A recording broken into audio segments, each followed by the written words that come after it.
Okay this is the question what would the Quaid feel to see the present condition. اگر ہماری آج کی حالت دیکھتے تو قائد اعظم کیا کہتے ہیں؟ He would have been extremely grief stricken. وہ بہت زیادہ گریف اسٹرکن ہوتے یا بہت زیادہ غمزدہ ہو جاتے to see that this nation is falling prey to fatal diseases of dish unity.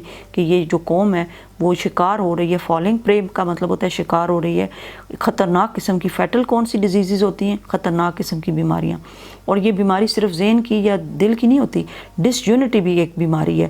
Dish harmony جب آپس میں آپ کی غیر ہم آہنگی ہوتی ہے. ڈس انٹیگریشن انتشار کا شکار جب ہوتے ہیں. گھروں کے اندر بھی اگر یہ ہو تو پرابلم ہوتا ہے. What does love of a country demand from us. کیا ہمارے سے محبت ملک کی چاہتی ہے؟ The love of our country demands us. ہم سے کیا تقاضا کرتی ہے؟ That we should think be on. کہ ہمیں ان چیزوں سے باہر سوچنا چاہیے. پرسنل موٹیو سے غرض پرسنل قسم کے جو ہمارے اغراض ہوتے ہیں اس سے. And make Pakistan a strong and prosperous state. اور ہمیں پاکستان کو کیا کرنا چاہیے؟ مضبوط بنانا چاہیے اور خوشحال بنانا چاہیے. What is the result of neglecting the advice of قائد. قائد کی جو ایڈوائز ہے اس کو ہم نے نظر انداز کیا. اس کا کیا رزلٹ نکلا ہے؟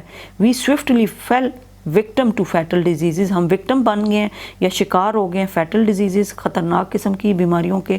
فیٹل کون سی ہوتی ہیں؟ جان لیوا بیماری. حالانکہ یہ جان لیوا نہیں ہے کہ آپ کی ڈس یونٹی، لیکن یقین کریں کہ آپ کی تباہ ہو جاتی ہے نیشن. ڈس یونٹی کیا ہے؟ جب آپ میں اتفاق نہیں رہتا. ڈس ہارمنی اینڈ ڈس انٹیگریشن. اور آپ کے جب آپس میں انتشار کا شکار ہوتے ہیں. تو یہ 3-4 چیزیں آپ کو لازمی یاد ہونی چاہیے. ڈس یونٹی ایک ہم قائد اعظم نے 3 اصول بتائے تھے. کیا کیا بتائے تھے؟ یونٹی پیج کے اوپر میں آپ کو بتا دیتی ہوں because it is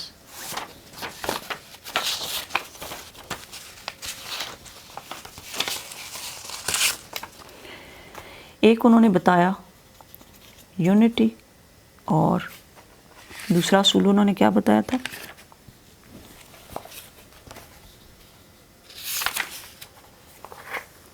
faith unity and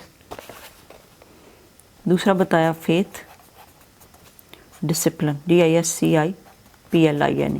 اب اس کا الٹ جب ہم کریں گے تو کیا لکھیں گے کہ 3 جب بیماریاں پیدا ہوں گی تو اس سے ہماری ملک جو ہے وہ انتشار کا شکار ہوگا یا نہیں ہوگا.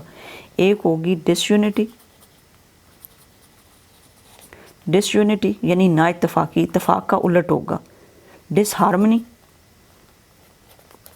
ہارمنی ہوتی ہے جب آپس میں ہم اچھے طریقے سے ہم آہنگ طریقے سے رہتے ہیں.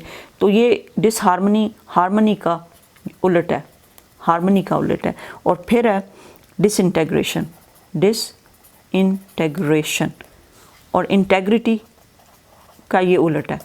یعنی ہمارے اندر انٹیگریٹی نہیں ہوگی. کیا ہوگا؟ انتشار ہوگا. انٹیگریٹی کس کو کہتے ہیں؟ استحکام کو. وہ استحکام جب ختم ہوگا تو ہم کس چیز کا ہماری جو نیشن ہے وکٹم بن جائے گی، شکار ہو جائے گی سخت قسم کی بیماریوں کا. ڈس یونٹی، ڈس ہارمنی، ڈس انٹیگریشن.